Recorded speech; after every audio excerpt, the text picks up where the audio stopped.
Hello there, friends, and welcome back to more Final Fantasy VI. Last time, we arrived here at the southern continent and explored all of the conquered nations that the Empire had taken over, preparing ourselves in the process to reach the Empire itself, which is exactly what we're going to be doing today. So, let's go ahead and head towards the center of the continent. Right here in the middle, we have the big city itself. Vector. Now, Vector is a pretty large city, as we can see.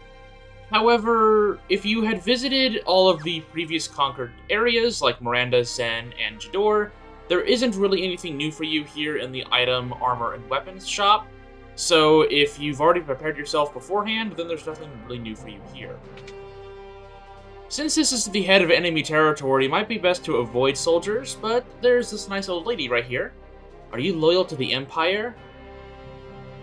I'm gonna be a little risque. No. What? Well, I guess I should follow my own advice, huh? Though these don't look like Imperial soldiers. These look like Narch soldiers. I guess we'll just auto-battle here. I think Rising Phoenix will be enough to take these guys down. I'm gonna try and be discreet from this point onwards, I guess, and not fight as many enemies as I can. You just might be able to do it. Listen, youngsters, please, don't give up. So we have an inside informant here in Vector that will help you out if you need healing. Full heals available from this old woman. She just needed to test our mettle and strength. If you say yes that you're loyal to the Empire, she's basically just like, good, and then you move on. But if there's nothing else for you to find here in Vector, talk to this old man here, and move on. Shh, I'm a returner. I've heard all about you. I'll distract the soldiers. You use this box to climb up onto those girders and sneak into the research facility. Alright, are you ready? Alrighty, let's go.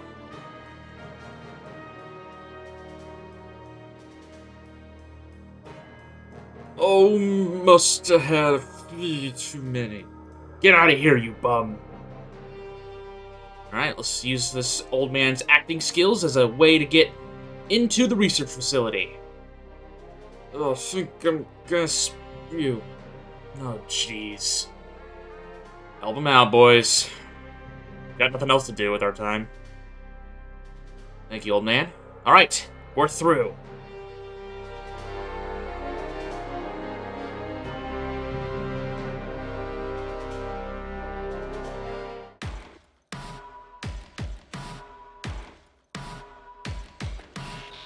Welcome to the Magitek Research Facility. Here we go. Well, actually, this is technically the factory. This is a big dungeon with a lot of chests that we need to grab. So we're going to be in here for a little while. There's also a lot of enemies in here, so we're going to go ahead and turn on counters. And, okay, we're going to go ahead and start by going down these flight of stairs here. We can't grab onto that grappling hook now because it's going away. There's a lot of interactive parts to this dungeon, as we're going to have to keep our wits about us and notify things around our surroundings to allow us to navigate this dungeon as best as possible. As we saw there's the grates that will kind of slide things around. There's the hooks that we can grab onto to navigate across the large gaps. There's a lot of things to keep in mind here whenever we're trying to navigate this dungeon. We've just got to be very careful about it. Pretty much every single enemy in this dungeon has a huge physical defense stat. So, Locke might be best suited for doing magic damage here as well. There's an Ether. I tried doing Noise Blaster earlier to see if it would work, but it didn't really do much. Let's go ahead and grab onto this hook here. Jump across the gap. Grab ourselves the Flame Tongue. Did that kind of in a elongated way. We can't move up those the sliding rafters there, so we're gonna have to find a way around them. Get into another fight here. Onion Knight and Proto Armor. Let's go ahead and have Locke prep fire. Most of these enemies are weak to lightning magic, so if you have access to any of that, then you're gonna be doing a lot of damage. Program 35. Unfortunately, Locke isn't really going to be doing too much, so I might actually just have him spam attack and see what happens. Conserve his MP whenever I need to heal. Edgar learned to regen from one of the Magicites. Okay, let's go down this other tube. We can go down the ladder. We get dragged along these rafters here. I gotta say, I love the music in here. It was actually a ringtone that my father had for a long time, the original version of this song. So it got on my nerves a lot when I was younger. Whenever I hear the Magitek Factory's theme, I was like, okay, well, time to wake up. He always had it blaring. I'm like, well, time to go to school. But now, thankfully, that is not the case anymore. So I get to enjoy this music without needing to think that I need to go to wake up very early. I'm not in school anymore, so it doesn't matter. There we go. There's some good magic damage. Locke gets HP 10% increase on his level up, which is not bad. Who's the next to level up? Sabin. What Esper does he have on? Let's see here. KC, exactly what I want. So we're good to move on. So we need to look up and see that we need to move. Let's use Locke as our healer. Perfect. Let's sprint upwards. We can head to the east side here. Grab this treasure chest. Thunderblade. So we've gotten the Flame Tongue and the Thunderblade, if you want to look at these. They give us increases to magic, but also they are weapons infused with the power of certain elements, and may cast a spell upon striking an enemy. Thunder for the Thunderblade, and Fire for the Flame Tongue.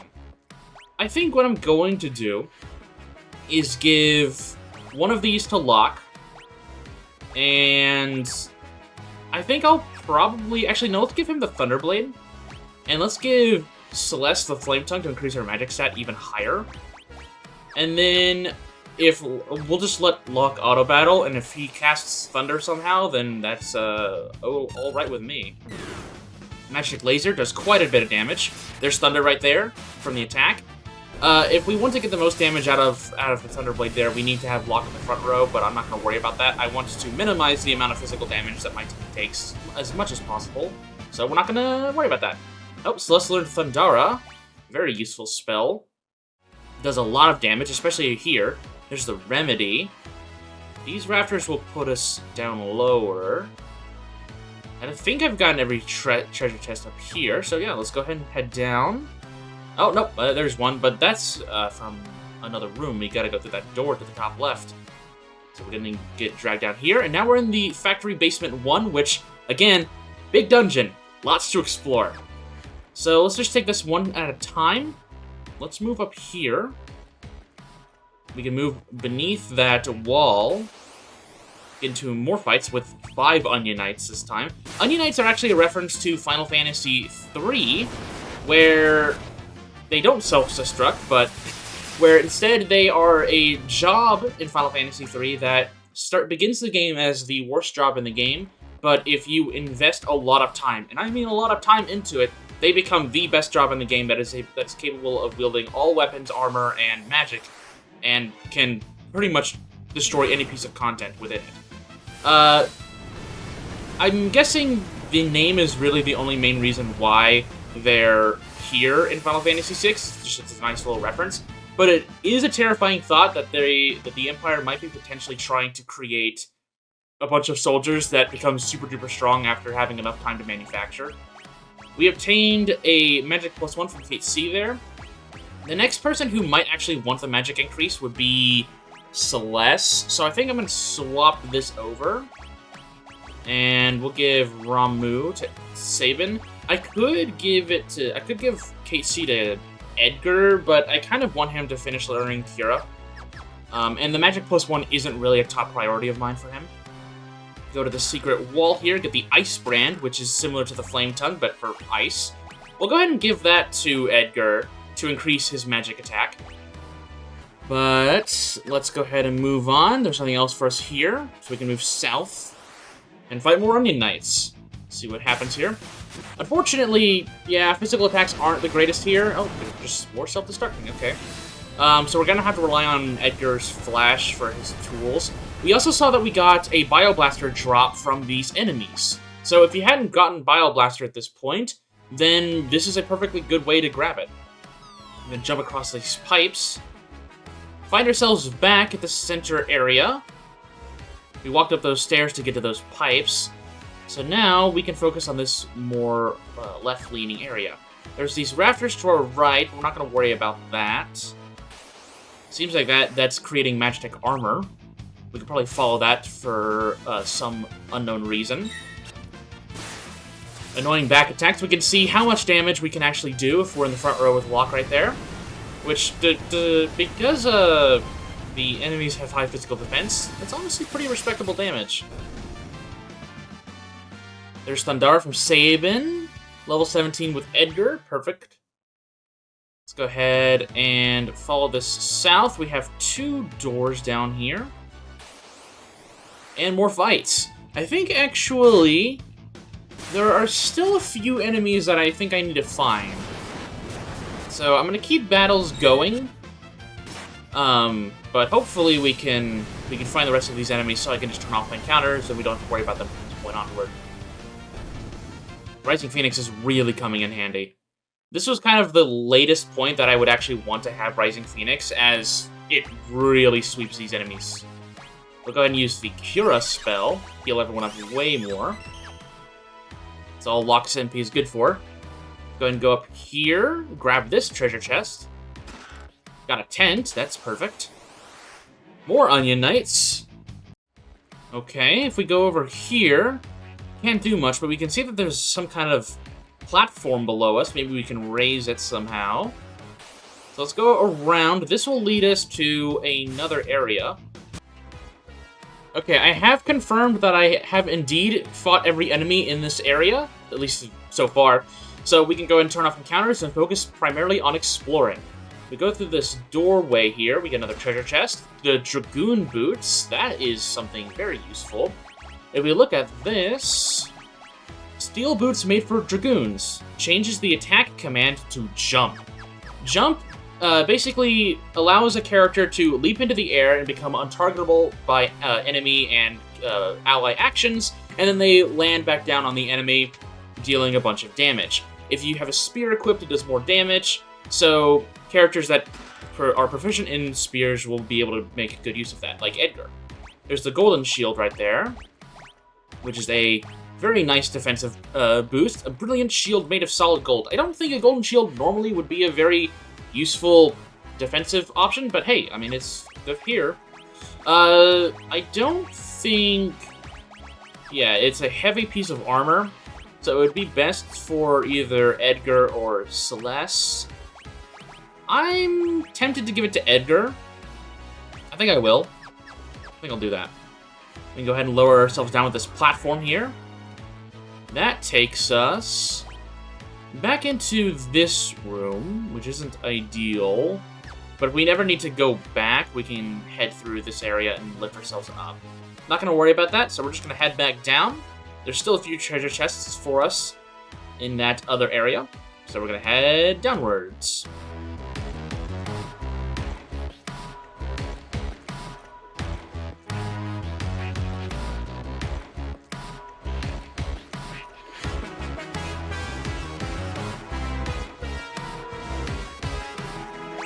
I think the last thing for us to check is these rafters. Actually, no, there is that one last treasure chest to the far south.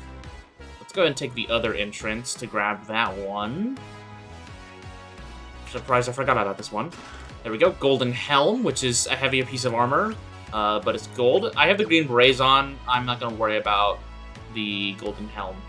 Our last thing, though, I believe, is going to be through here. Actually, we gotta hop on this way. There we go. I was like, oh, I need to go on here, but I forget how to get on there. There we go. Slide down, just avoid the Magitek armor.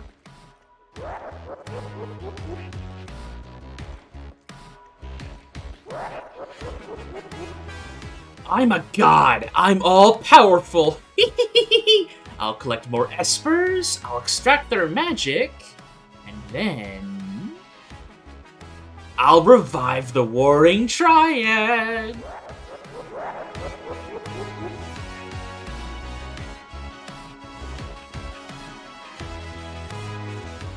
I've already drained all your powers. You're useless to me now. You two, take a hike.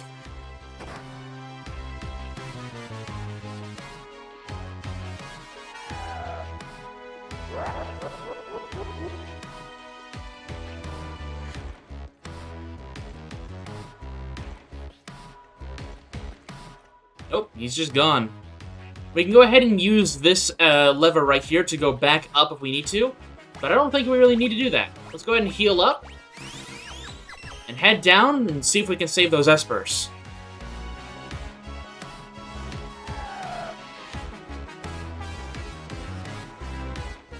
Oh dear. This one's not responding.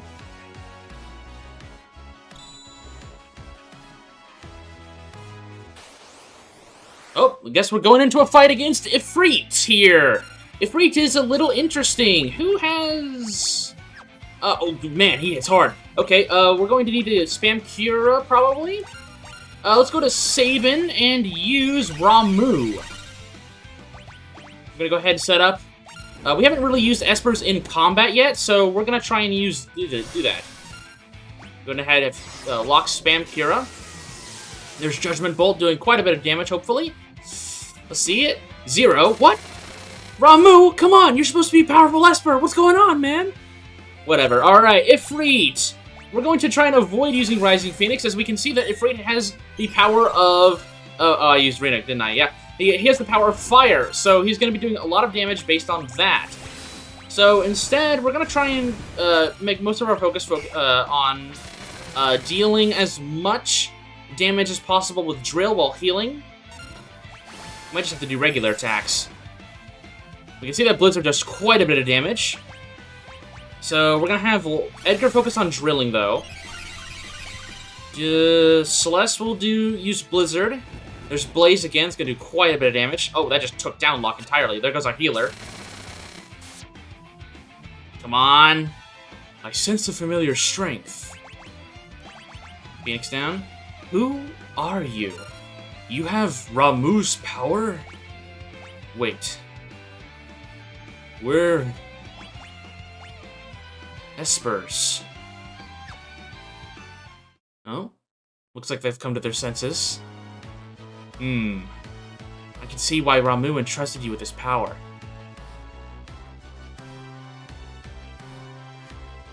When they finish draining us of our powers, they dump us down here to die. We haven't much time left. Gestal has captured many of us. They're all here, being drained of their powers. I, too, suffered my turn in one of those capsules. We and Ramu are siblings, each of us born with a different elemental power. If Ramu was willing to give you his strength, then we shall do the same. Our friends are also running out of time. I'm sure they will lend you their strength as well. So you obtained the Ifrit Magicites and the Shiva Magicites. Taking a look at these, we have Ifrit will give us the ability to learn Fire, Fyra, and Drain, and at level up will give us Strength +1. That's really good for Locke right here if he was alive. And Shiva, Ifrit casts Hellfire, scorches all enemies in a fiery blaze. Shiva will cast Diamond Dust, envelops all enemies in an Arctic chill. Shiva will teach the user Blizzard, Blizzara, Rasp, Osmos, and Cure. And no level up bonus, unfortunately. So let's go ahead and give Locke access to Ifrit there. And I guess we can give Sabin Shiva to learn some magic. There is actually an enemy here that I want to grab. There is actually an enemy in this lower area that I want to grab for the bestiary. But first, let's go ahead and heal up and save. Okay, now let's move on. And in this basement area, there is one enemy. If I can get an encounter here. The Flan. This is a fairly rare enemy at this point, so try to grab this as soon as you can. We need Flash. They are more of a nuisance than anything. They just slow you down and give you a damage dot. But really, they shouldn't be that big of a deal. Yep, Flash takes them down pretty easily. And they're added to the bestiary. But with that, I think that's where we're going to go ahead and call it for today. We've infiltrated the Magitek Factory, and we're one step closer to the research facility where all of the Epsers lie. So, next time on Final Fantasy VI, we're going to be saving as many Epsers as we can from the clutches of the Empire. So, with that said, I'll see you soon.